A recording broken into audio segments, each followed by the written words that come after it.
Welcome back to Expressions of Destiny podcast. This is Jennifer.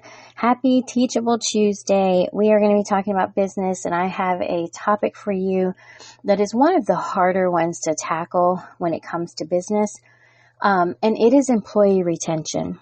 That is not a conversation that a lot of people want to have. We just want to be able to fix and solve the problem, but I kind of want to dig a little bit deeper as to why employee retention is a problem nowadays. And so, and we're going to kind of look beyond all of the pandemic stuff. We're going to look beyond all of the immediate shutdowns and the closures. I want us to really focus on going back to before all of this, that, temporarily stalled and created a problem in our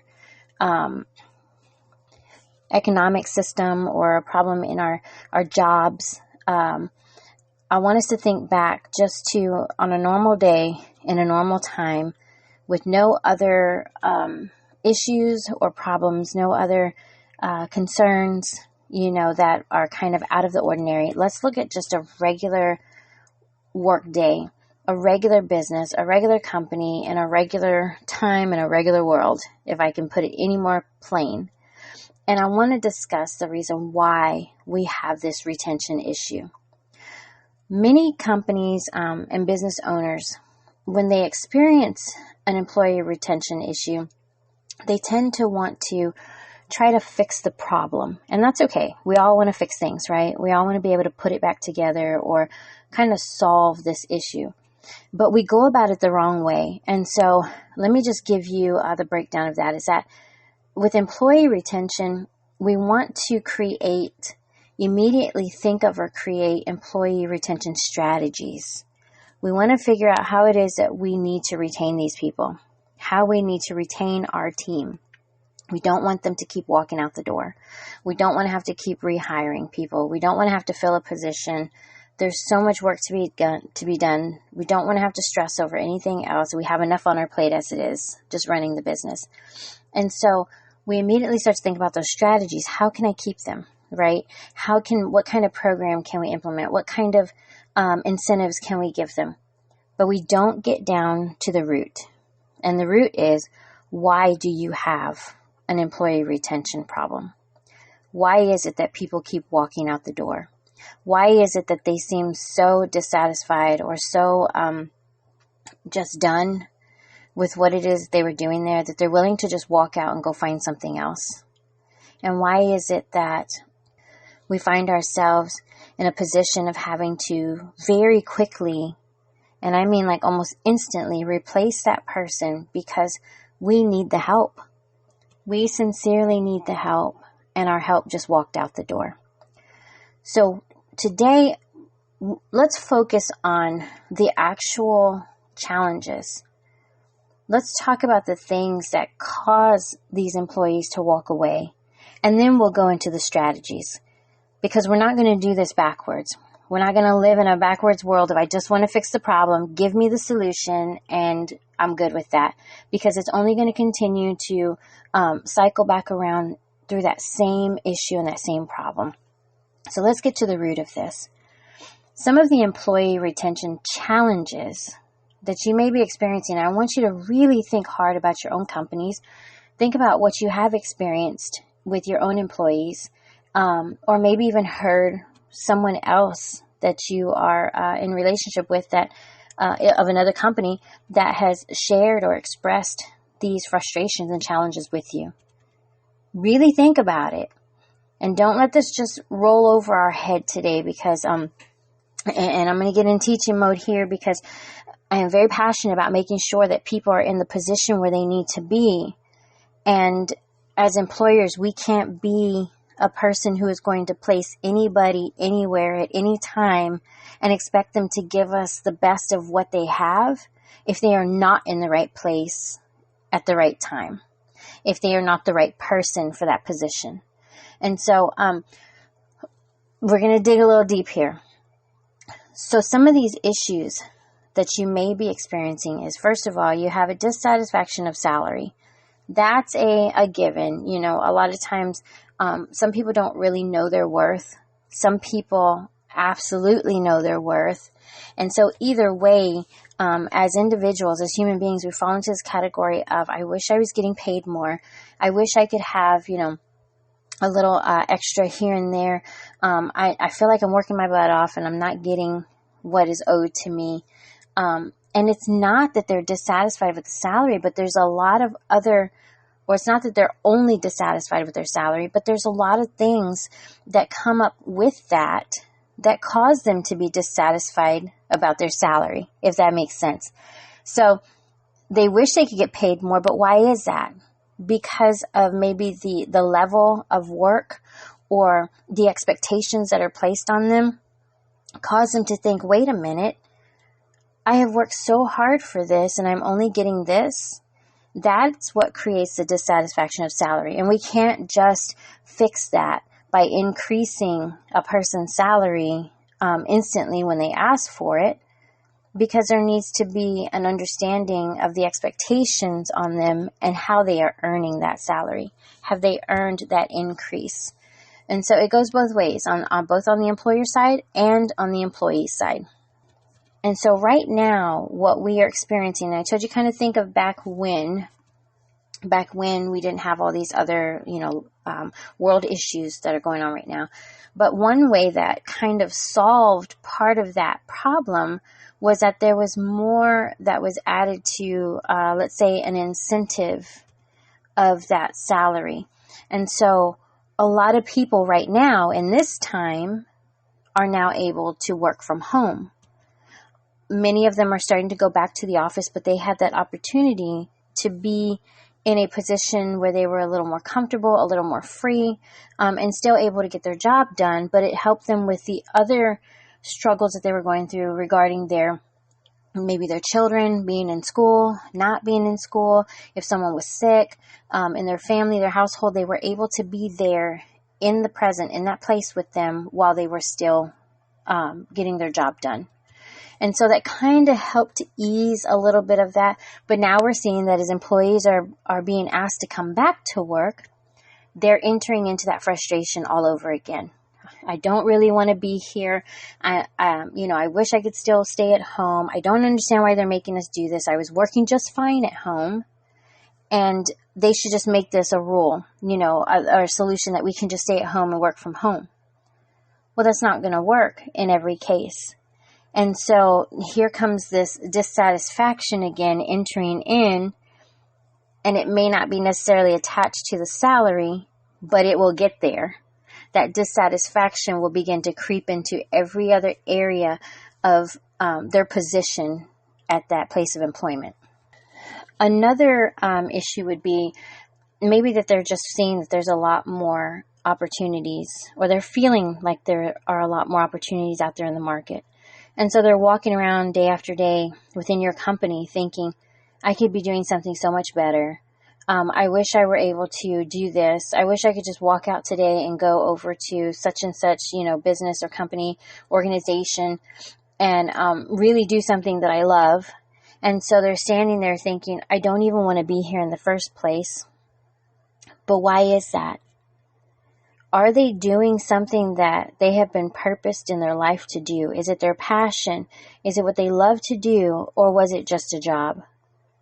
And so that brings me to the main point. And I was going to say this to the end, but I'm going to go ahead and say it, and I'll say it again at the end. But employee retention does not begin when you're trying to make sure that they stay.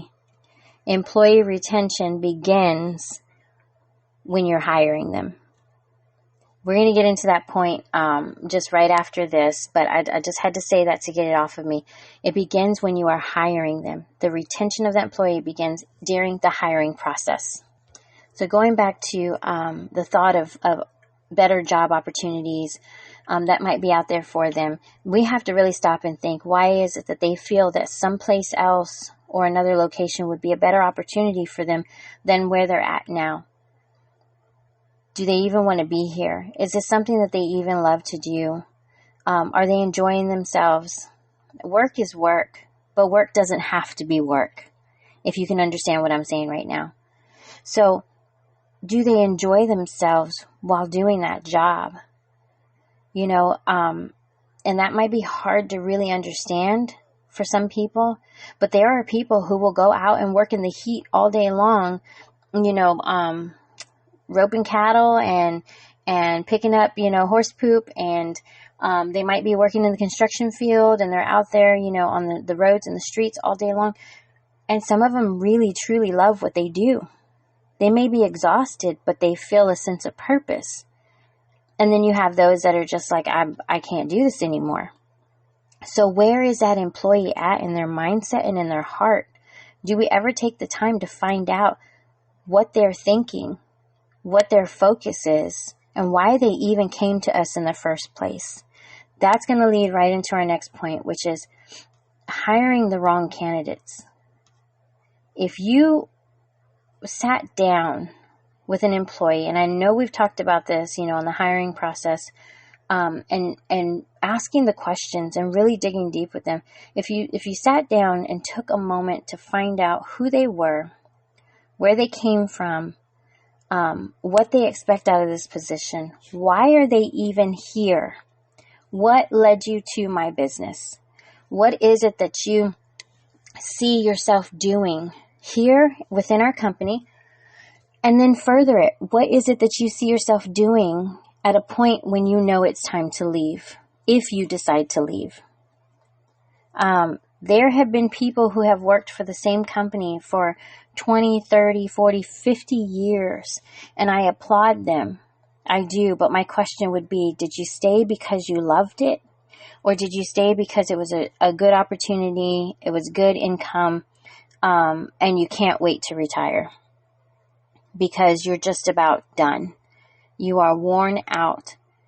Or is it something that you absolutely love and you don't want to leave? Even in retirement, you would come back and dedicate your time and volunteer and do as much as you could on your own time because you loved it that much. And so when we sit down with our candidates and we ask the questions, me personally, I want to know where they came from. What job did you hold? What job did you have? How long did you have it? What made you leave that place? Because if they tell me it just wasn't in my heart to do it, I really wanted to find something that I knew I'd be passionate about, then I'm ready to listen to them. If they approach me with I just didn't get along with the manager and I had a hard time, figuring out what it is that they wanted me to do, and I just felt like it was a waste of time, then I'm going to need to ask more questions. I'm going to need to understand the commitment level that this person holds to whatever it is that they're doing. Because we do, as employers, have the right to say no. If we do not feel that someone will be a good fit for our company, we have the right to say no. We battle a lot with this word these days. That might get some pushback on this, but honestly, I really don't care. But we battle with this word of discrimination. But it is your company.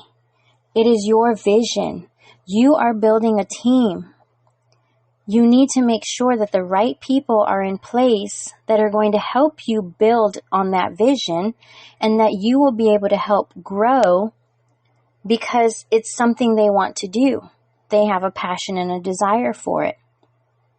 You want to be able to place those people, and if they do not fit, it's okay to say no. I'm telling you right now, it is okay to say no and say, you know what, I don't feel like it would be a good fit, or we found, we went ahead and hired somebody else that had a little more experience and understood the position. It's okay to do that, because you would be setting that person up to fail within your own company if they don't want to be there in the first place. They already have a mindset of, I'm just coming in here to do whatever it is they tell me to do so I can pick up my check. I want someone passionate about what it is that I offer to my customers. I want that passionate person to walk in my door and me be able to fit them in the right place and position.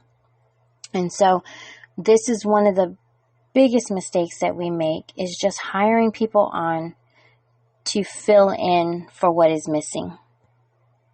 We cannot fill a hole with something that does not relate to the rest of the object.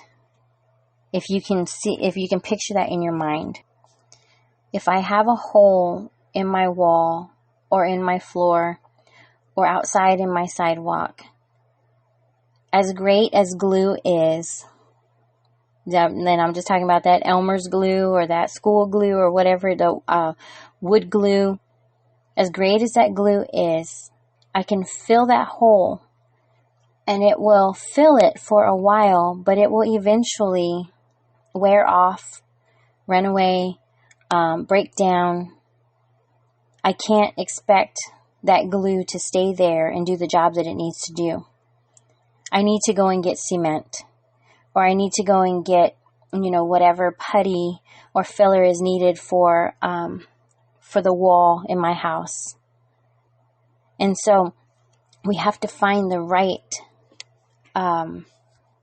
material or the right ingredient or the right filler to fix that thing, to fix that hole. And if you have a hole in your company because you're missing a very important part that is going to help you grow, you can't just throw anybody in there. You have to have care in who it is that you are placing in that position. This is your baby. This is your vision. It's okay to be picky. It's okay to want the right person in there. And it's okay to find someone who may not have all the experience that you would prefer, but they have the passion and the drive and that want to learn. It's okay to choose that person over someone who has said credentials that they've never even used before. Oh, I might be shifting some things up here today or ruffling some feathers, but that's okay.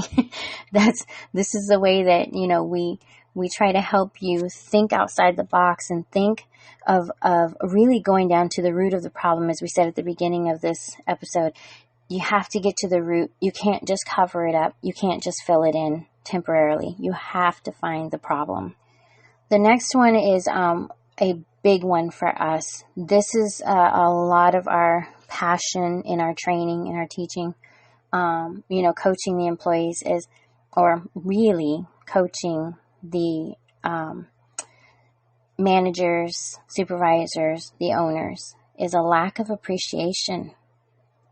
It is one of the easiest things to do in your company, and yet it is the hardest to keep up with and maintain.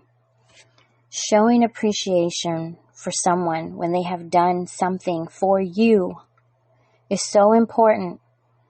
It seems so minute, so insignificant to so many people, but a moment, and I'm literally telling you, if you took a minute or you typed a few words or you just said thank you, those words consistently on a daily basis is one of the major foundations that will keep your people wanting to do as much as they can to help your business succeed. Because you have given them a sense of purpose, a feeling of that purpose. You have reminded them, I need you. I need your hard work. I need your creativity. I need your ideas. This may be my company. I may have a way that I expect for it to be run, but I appreciate everything that you're doing to help me fulfill that vision and that dream that I have so that we can all be successful. That is a major foundation. And if there are cracks in that foundation, that building will fall. That's probably the easiest way that I can say that. And then one of the final things, I'm sure there's so many other challenges, but we're just going to go over these couple today. One of the other major things is just not the employees not even knowing the expectations that their employers have for them, or having unrealistic expectations. So we forget that our employees are real people. We forget that they have a life outside of our company. We forget that they go through some of those personal problems and issues that we go through. And we expect we expect them to just turn them off as soon as they walk in. That's okay. We want them to turn that off, dial it down, turn it off, because when you come in to your position, it is now time to operate in that position. You can't bring everything in with you. But at the same time, if we see that they are struggling, why are we not fast enough, like we are to tell them to turn it off? Why aren't we fast enough to pull them aside and ask them, are you okay today? Is there anything that's bothering you? You know what? I'm here for you if you need to talk, but I am just depending on you today so much because I know that you can do this. I have trusted you with this project or with this, task that needs to be done. And I can't wait to see what you do with it. I'm really excited to see how you achieve, this great thing. If I tell you that would shift their mind and their heart for that day, you probably wouldn't believe me, but it does. And I know it from experience, because you have taken their mind off of the thing that was bothering them, and you have given them an opportunity to think about what they're great at. You've reminded them of how great they are. You've reminded them of their purpose and that passion and the reason why they're there. You have reminded them to think about the good things and don't dwell on the negative things. Those bad things might still be there, but maybe sometime throughout this day, I can help you get through it. So let's work together and let's work strong. And when I talk about, those unrealistic expectations, we put a lot of pressure on our people that is unnecessary, because all we had to do was be human alongside that human just for a moment. It didn't take a long counseling session. It didn't take for you to become their best friend. It just took a moment to show that you care and to remind them of how much you rely and depend on them and how much faith you have in them, how much of a leader you see in them. And that will make a huge difference. I wish we could go on and on about the different ways or the different challenges and the different roots to these problems. But like I talked about at the beginning, we were going to talk about the challenges first, and then maybe some of the strategies, the solutions. So let me go ahead and list off a couple just to give you some ideas. But I want you to really think on the first part of this episode, what it is that we need to go back and evaluate and figure out what is causing these employee retention issues, first and foremost. Then once we figure out what that is, then we can set strategies. Then we can think of ways that we can help make our team 100% better. Okay, one of the main ones, and we're really going to focus on the ones that are more personalized here, but one of the main ones is you want to be able to create advancement opportunities. This does not necessarily mean that it has to be a step from an employee to a manager to a supervisor, to a partner, whatever. Those are the major advancements. Those are the ones that we know in traditional, the way that a system is set up. And so I want you to think more on how can I really push this person to grow and learn and be in a position to lead, so that we can begin to talk about these advancements.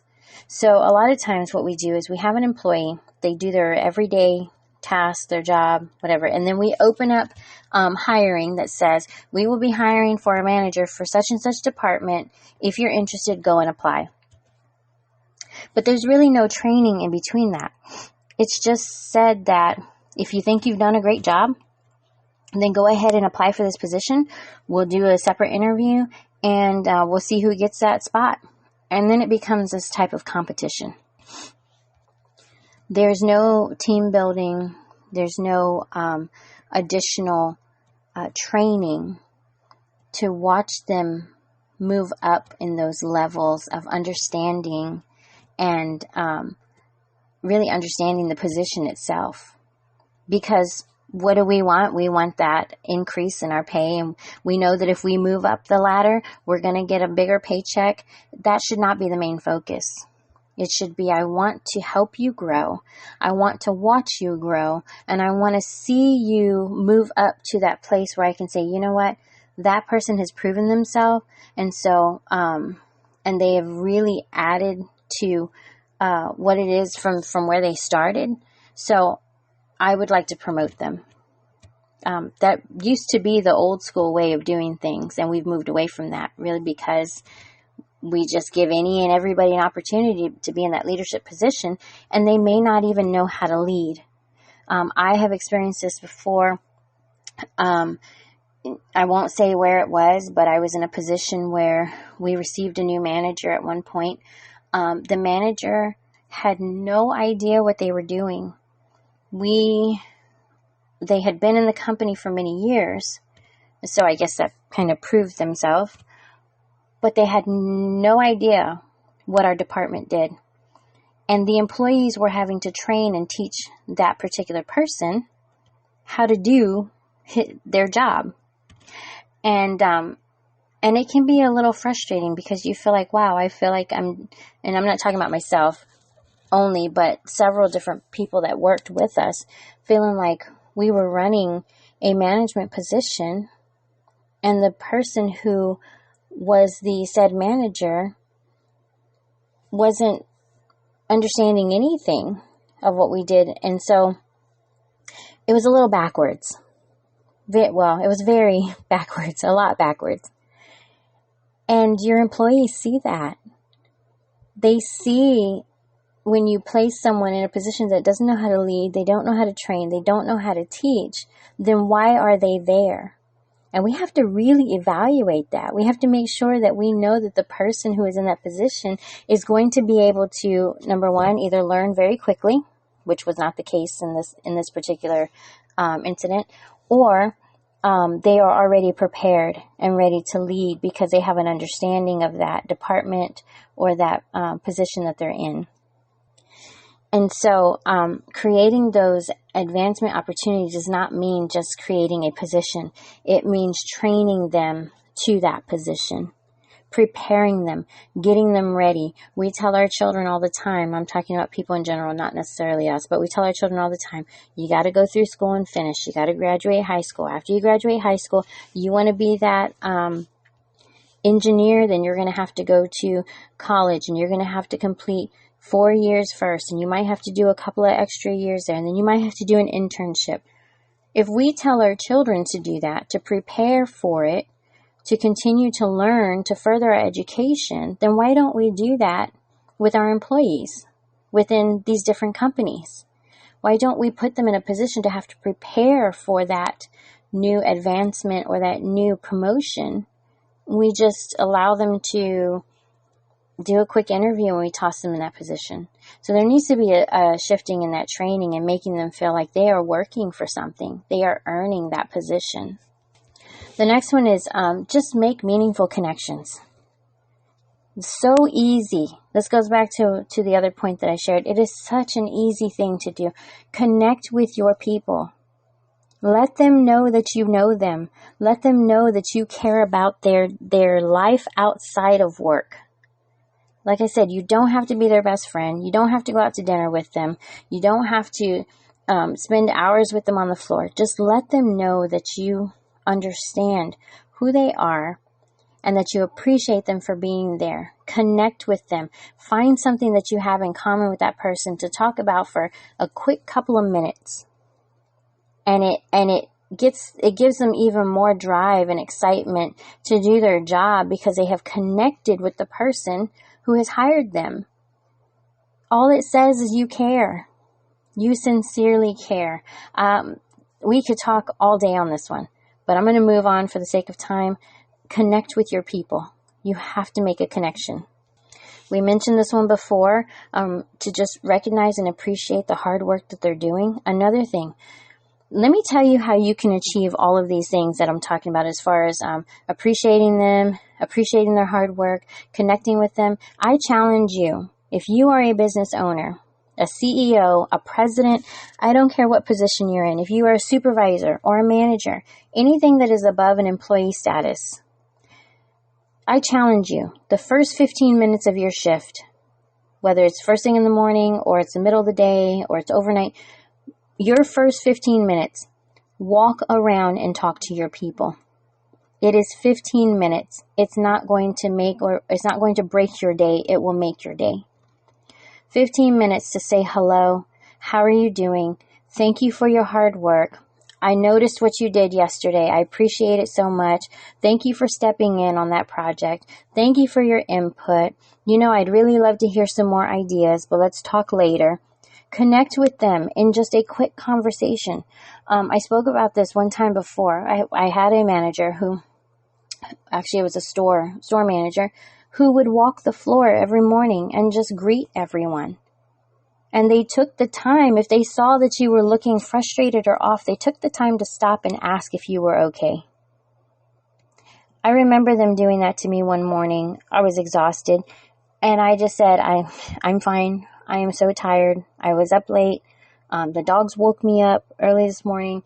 I'm just exhausted, but I'll be okay. And they looked at me and they said, are you sure?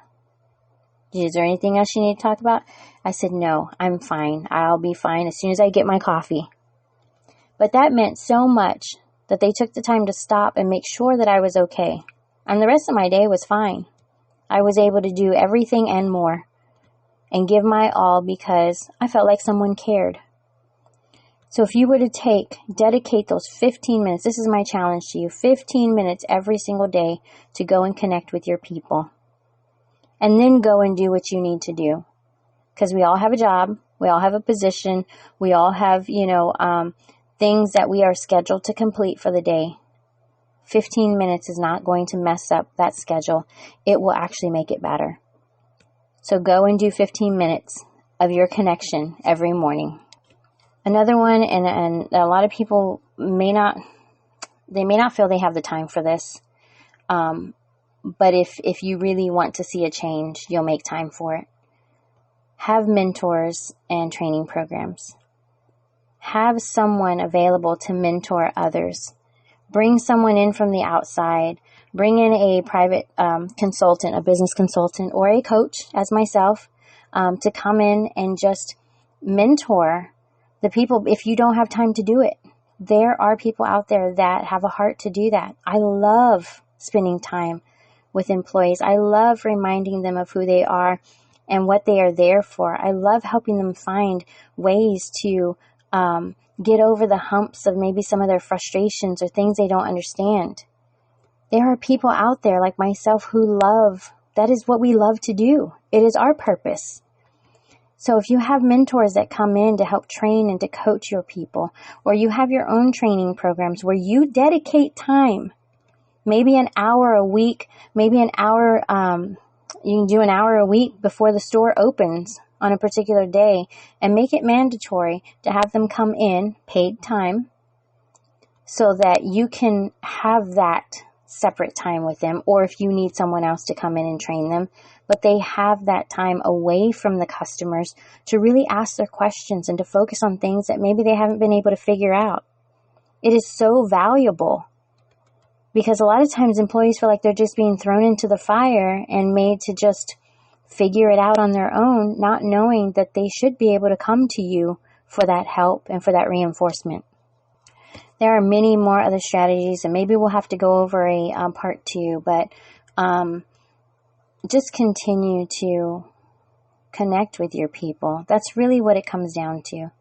And that connection, like I said before, your employee retention plan does not start after they have been hired and they're ready to walk out the door.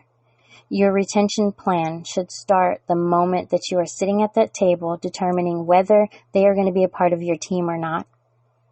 You won't have to worry about trying to retain them if they are the right person for that job.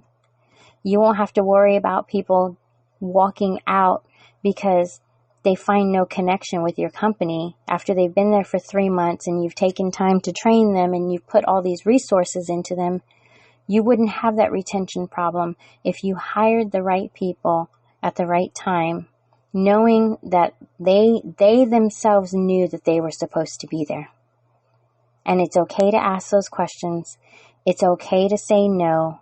It's okay to know in your mind and in your heart what you know you need for your company. There is no discrimination happening here. There is no picking one person over the other based off of whatever the list of discriminations are.